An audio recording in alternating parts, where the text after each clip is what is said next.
Hey everybody, JitteryJay here. Welcome to the channel. I hope everybody's having a great day so far. Happy New Year, by the way. Today we're checking out Kentucky Ballistics again.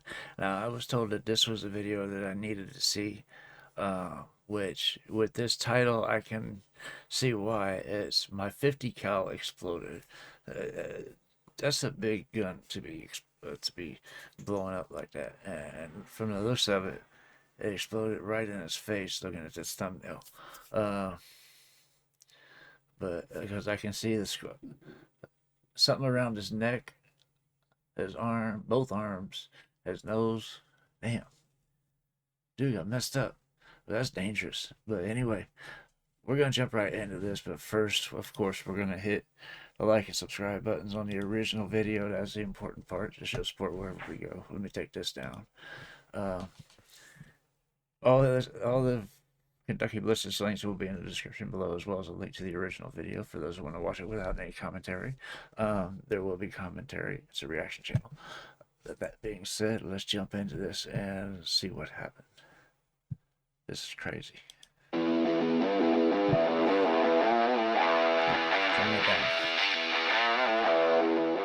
What's up, everybody? My name is Scott, and I'm going to tell you about how my 50 cal exploded and I almost bit the dust about 2 weeks ago. Jesus. So I know a lot of you are probably wanting me to explain my injuries, and I'm going to do that, but I think it's best we start from the beginning. I know some of you are going to try to skip around in this video. I highly recommend you stay tuned and listen to all of this. But for those who are going to skip around, let me clear something up first. This was not the Barrett that we torture tested, and this was a complete freak accident. There's nothing that I did to have caused this. So April 9th, 2021, we come out here to shoot a fire hydrant with some slap rounds using my Serbu RN50. So we have the Serbu RN50 with the 36-inch long heavy barrel, and we're gonna go ahead and go big or go home and start out with this. This is a 50 BMG slap tracer round. Okay. The slap rounds tend to go a little to the right, so I aimed a little to the left, but this one actually hit true to where I was aiming. We hit right here, and you can see that thing is smoking. And then we blew right through the back of this thing. Everything was going pretty smooth. We shot the fire hydrant several times, but the slap rounds were acting a little funny. One of the slap rounds hit like 1.5 feet low and to the right. I say we hit it with one more slap round, but this time aim for the thickest part of the fire hydrant and see what happens.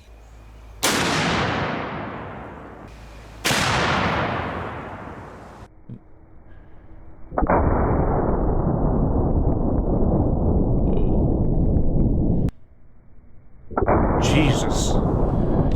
Yeah. It says, notice how much larger the muzzle flash is compared to the first slap round. Yeah, there's definitely a big difference.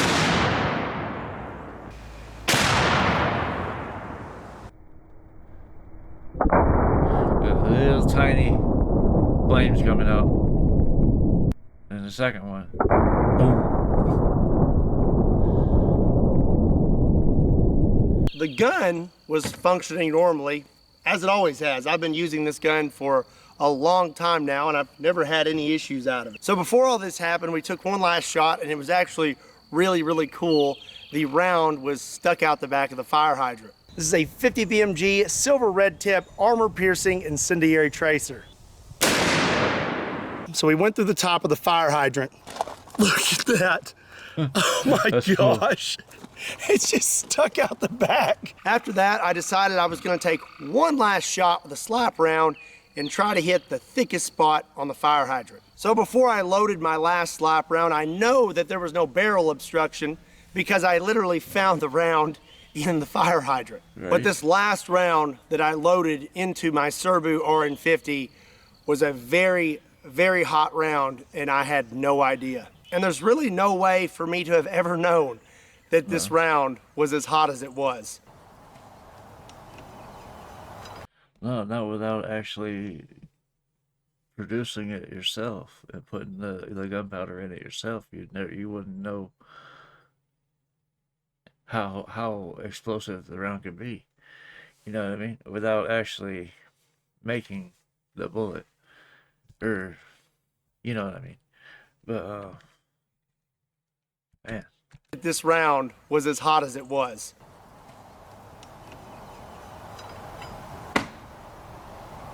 So here you can see me taking the last shell casing out, and now I'm loading in the slap round.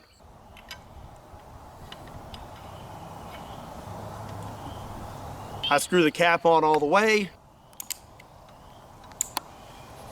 and the gun closes completely, and everything is functioning as normal. Okay. And one thing is something someone may mention is maybe I didn't screw the cap on all the way. Well, you can clearly see the cap is screwed on all the way, and this gun actually will not close if the cap is not screwed on all the way. It's like a safety feature. It's a lot of your break action like that have that feature. If the round's not in all the way, or if, like you said, if the cap's not on the way, it won't close. It won't cock up. It won't be ready to fire. So yeah.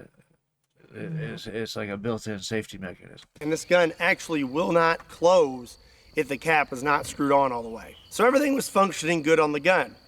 What I didn't know was the slap round that I put inside it was extra hot, and I had no idea. And there's really no way for me to have ever known. These rounds are extremely rare, and they're very old.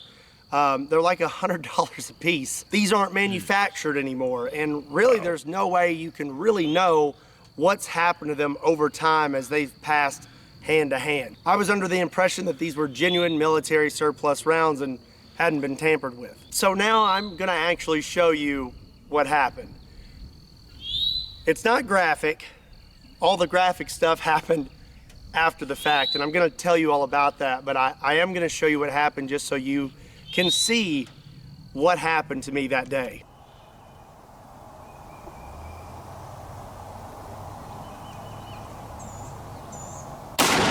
Jesus.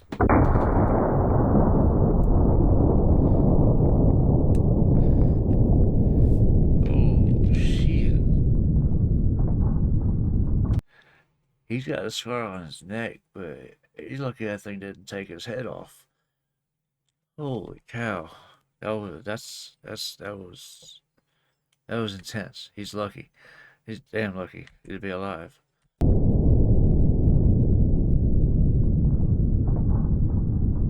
So when I pulled the trigger, the gun exploded almost immediately. So the first thing that went was this cap.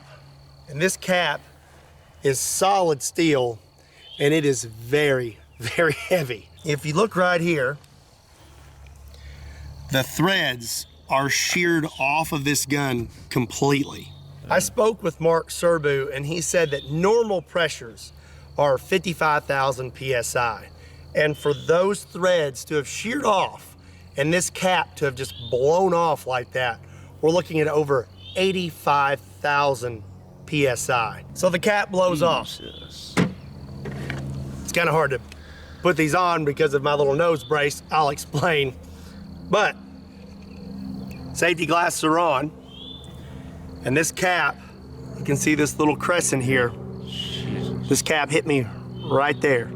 I'm not really sure which way, probably more like this, but it struck me in the face. When this cap hit me in the face, it broke my orbital bone in 3 spots, here, here, and here. It also broke my nose, and that's why I have this on. I've had to have facial surgery to repair all this. Here's the really bad part though. On this lower, normally, there's these 2 ears that stick up right here. And this is what prevents you from closing the gun when the cap's not on all the way. Right. If the cap is on all the way, it will fit perfectly right here with those ears pushed up against it. When the cap blew off the gun, it came straight back, shearing those ears off the lower. One of these is still at the hospital, and this is the one we found. This one zipped right past my head, went inside my hat, blew a hole through it, and took it off my head, what appears 7 to 8 feet. Now the other one. Yeah, he's lucky that didn't go through his head instead of through his hat. I mean, really lucky. As fast as that had to be moving. Damn. But if that one thing broke his orbital bones with safety glasses on, imagine if that thing had hit him in the head instead of just hitting his hat. Holy cow. My head, what appears 7 to 8 feet. Now the other one is what almost ended me. The other ear hit me right here in the throat. It proceeded to lacerate my jugular vein and then punctured a hole in my right lung. As for my hand, my best guess is this is what did it. In the video, you can see that the stock almost disappears instantly. I believe it came in a downward motion and hit my finger. You have your natural bend in your index finger. Well, this bone right here looked like a V. Ooh. So my finger looked like a big W. So back to the lacerated jugular. I've now been hit in the throat, and I'm not really sure what happened because when this cap hit me in the face, I went blind in my right eye instantly. I have vision coming back now, and they say my eye should make a full recovery. But in that moment, I went completely blind in this eye, and it was like I had been punched. And I went backwards, and I landed on all fours. A lot of you wonder who is behind the camera in my videos. This is my dad. His name is also Scott. Hey, Dad. If he had not been out here with me, that would have been it for me. He come running up, and he let me know of my injuries because I was still in a daze. I've just been punched in the face by a big metal cap. And he let me know real quick that there was a hole in my neck and I was losing a lot of blood really fast. My dad shoved his thumb into my neck and said, "Put your thumb there." Now that I'm aware of what's going on, I took my left thumb, I took my shirt, wrapped it in my shirt, and I shoved it as far into my neck as possible. I was not aware that my jugular was lacerated, but I did know this is really bad. I have a law enforcement background, and I've been trained in injuries and wounds and gunshots and things like that. And I know very well that if you get hit in the neck, it's not good because you can't tourniquet a neck. After I had plugged the hole, I applied extreme pressure, pinched my head down into my hand, and made a run for the truck. So the truck here was right near us. There's a trailer attached. I had to run around the front. I jumped in the passenger seat. Dad jumped in, and we took off. And this all happened in a matter of seconds. I would say under a minute. We were in that truck and just hauling tail into town. Something I forgot to mention, this upper weighs like 25 pounds. And you can see in the video that it just gets thrown off the table. Yeah. So much pressure came out the back of this upper that it launched it off the table. It's an insane amount of energy that was thrown into my body. So now we're driving very fast into town.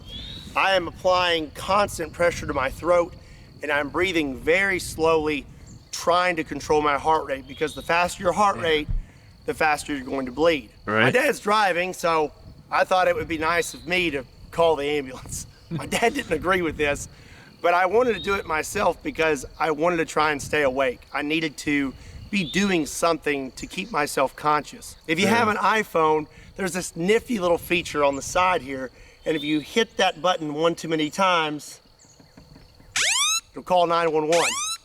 Huh. This can be kind of annoying when you're trying to shut off your alarm in the morning, but when there's a lot of bodily fluids on your phone and you can't open it, it comes in really handy. I got on the phone with 911 and I let them know what had happened and that we were coming into town and they were gonna send an ambulance to meet us halfway. There were several times where I thought I was gonna pass out. And I knew if I passed out that that was gonna be it, because my dad's driving. If I pass out, who's gonna keep applying pressure to my neck to keep me from bleeding out? Times like this, you really need something to focus on, and I focused on my kids. I had their faces in my brain, and I just focused on them, and I fought as hard as I could. I stayed conscious the entire time. We met the ambulance halfway. They got me loaded up, and we took off towards the hospital. And like I said, I know that I was in a bad spot, and I don't know if you know this, but if your jugular is completely severed, you have 30 seconds. I knew that being hit in the throat, I may not have much time, but the closer we got to the hospital, the more my confidence built, and I thought, hey, maybe I'm gonna be all right. When I was in the ambulance, I asked them to cut my shirt off because I was having trouble breathing, and I thought maybe I'd been hit in the chest as well. They cut my shirt off. There wasn't anything there, but when I got to the hospital, they x-rayed me, and they said my right lung had collapsed because it had filled with blood, and that was from this little guy here puncturing my lung as well. So from there, they had to intubate me while I was wide awake, and I tell you, that is not fun. Take this long metal rod with a point on it, and they stick it through your rib cage, and it wasn't fun. After that, I was. Oh man, I don't even want to imagine that feeling. You know, it's God. That had to hurt even more. But still, damn, he's lucky to be alive. Holy shit. Nah. It wasn't fun. Yeah, after that, I was feeling a little better. I could breathe a little better. And then they wanted me to take my thumb out of my neck, and I was like, we're not taking my thumb out of my neck. You just wrap it up with some tape, it's stay there. But they told me I had to take my thumb out of my neck. So they had a bunch of gauze and packing, and as soon as I pulled it out, they packed my throat. When I pulled my thumb out, that's when I saw my finger, and they said that I audibly said, oh, that's not good, because my finger looked like a big W. They informed me after that they were gonna have to life flight me to Vanderbilt Hospital in Nashville, Tennessee. Very, very good hospital with very, very good doctors. Obviously, okay. I'm here making this video. Big shout out to Vanderbilt Hospital. You guys are the best. So now they're about to knock me out, and at this moment, I realized that this may be the last time that I see my wife or see my dad, because once they knock you out, you know, that's it. Either they're gonna fix you or you're not waking up. My wife had arrived. I called her in there, I held her hand, and we had words, and then I called my dad in to pray. And after that, I remember waking up in Vanderbilt Hospital, hooked up to every machine possible. I'm gonna throw some pictures in here. So they did a number on me. So you can see this cut here, and this actually goes all the way down to right here. To repair my jugular and my lung, they had to open up my chest completely. They cut me completely open, just like open heart surgery. They told me a guy my size should hold 6 to 8 units of blood, and total, from all the blood I lost from the initial injury and the surgeries, they had to give me 5 units. There was also a chance that I could have had a stroke. To repair your jugular vein, they have to pinch it off. Well, your jugular vein supplies the oxygenated blood to your brain. So they can only pinch it off for so long. They pinch it off, they repair it, then after that, when they open it back up, all that blood rushes into your brain, and there's a chance you could have a stroke. Praise God, I did not have a stroke as well. As for my hand and my face, they had to do surgery on that as well. I have pins in my finger to hold it in place. And like I said, they had to repair my orbital bone in 3 spots. As you can see, they cut me here and right here. And they also cut inside my mouth, all the way back here to the front, to be able to get to all of those spots. So I had a breathing tube in, but I still wanted to talk. I wanted to know what had happened to me and what was going to happen. Well, my nurse, Cody, shout out to that guy, best nurse ever, brought me a dry erase board so that I could write and ask questions. I wanted to talk to my wife. Well, he would call her for me, and then I would write out what I wanted to say, and he would say it over the phone for me, and then I could sit there and talk to my wife. Also, I really wanted a mellow yellow. I was craving it so bad. When I was finally unhooked from everything, I remember sitting in my room, and he peeked his head in. He was like, can you eat and drink now? And I said, yeah. And he handed me a mellow yellow. Coolest nurse ever. So for about 2 days, I had tubes coming out of the front of my chest, 1 tube coming out of my right side, and 1 tube coming out from behind my collarbone to drain everything around my lungs. And I had to carry this little vacuum pack with me. They removed those really quick. I'm healing extremely fast. They kicked me out of trauma within a few days. This happened on April 9th, which is a Friday. I went home the following Saturday. There is a lot more to this story when Yeah. it comes to my injuries and everything that I had to do to overcome them. Long story short, I shouldn't be standing here. I should be 6 foot under, and if it wasn't for God, I wouldn't be talking to you right now. So I know there's one big question that you're all wondering. What's gonna happen to Kentucky Ballistics, and am I gonna keep making videos? And the answer to that is absolutely. I'm not gonna quit doing what I love because of a freak accident. Right. There's nothing that can keep me It's- from continuing on. I love what I do, and I appreciate every single one of you. I am healing at a Wolverine rate. I am healing so fast that really a lot of people have been kind of confused at how fast I'm healing. That's God, he's healing me quick. Before he says anything else, it's like they say, it's like say, fall off a horse, you gotta get back on right away, or else you're not going to. And this is the same thing. If he doesn't get right back to it, he's not going to. It's gonna get in his head, and it's gonna stick there. And the longer it takes to get back to it, the harder it's gonna be. It's like that with anything, pretty much. Um, but yeah, like you said, he's not gonna stop doing something that he loves just because of an accident. Uh, it could happen to anybody. It could have happened to anybody. He's lucky to be alive. Damn lucky. Well, I've been kind of confused at how fast I'm healing. That's God, he's healing me quick. And I'm gonna keep making videos, and I cannot wait to get back out here. I have some videos planned, and I think you're gonna like them. It's gonna be some really funny stuff. Also, I know there's gonna be a good bit of you that wanna support me while I'm healing, and I really appreciate that, but I don't wanna do a GoFundMe or anything like that. Hang on just a second. Sorry about that. Had to take that phone call. Let me back this up a little bit. That Because I missed a little bit. I like that shirt. Just put a thumb in it. It makes sense after his story. and I think you're gonna like them. It's gonna be some really funny stuff. Also, I know there's gonna be a good bit of you that wanna support me while I'm healing, and I really appreciate that, but I don't wanna do a GoFundMe or anything like that. If you wanna help me out, I want you to get something out of it too. So we got some new shirts. The doctors told me that if it wasn't for this thumb, that I would have died. This thumb saved my life. And my wife came up with this saying. She said, just put a thumb in it. And I thought that was the funniest thing ever. So that's what we're going with. We have just put a thumb in it shirts. I think these are awesome. And if you want to support me, there's a link in the description down below. They're available now. Pick you up a shirt and support Kentucky Ballistics.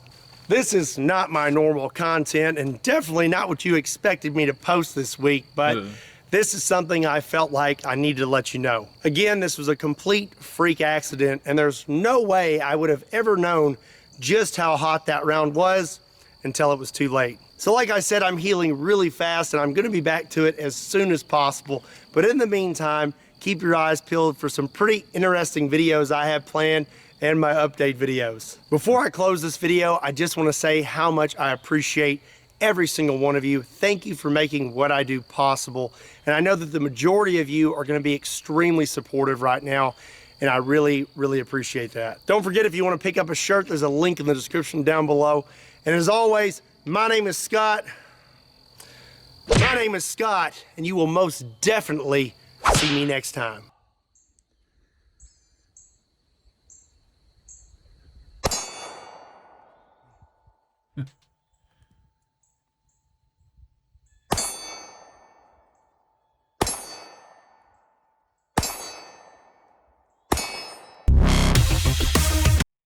Let's stop that right there.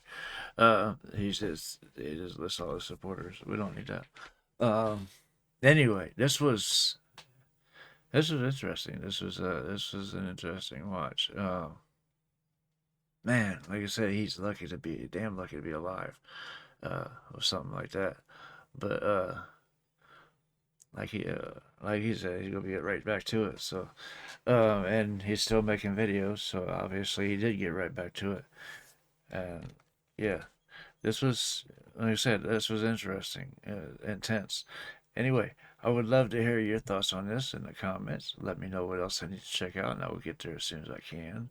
Sorry about that phone call in the middle of the video. That's one I had to take. But anyway, that's gonna just about wrap up this video. If you guys are still here, please hit that the like and subscribe buttons. It would be greatly appreciated. It goes a long way towards helping the channel grow. That being said, that's going to wrap up this video. I hope you guys enjoyed watching this with me, and I hope to see you on the next one. I love you guys. Peace.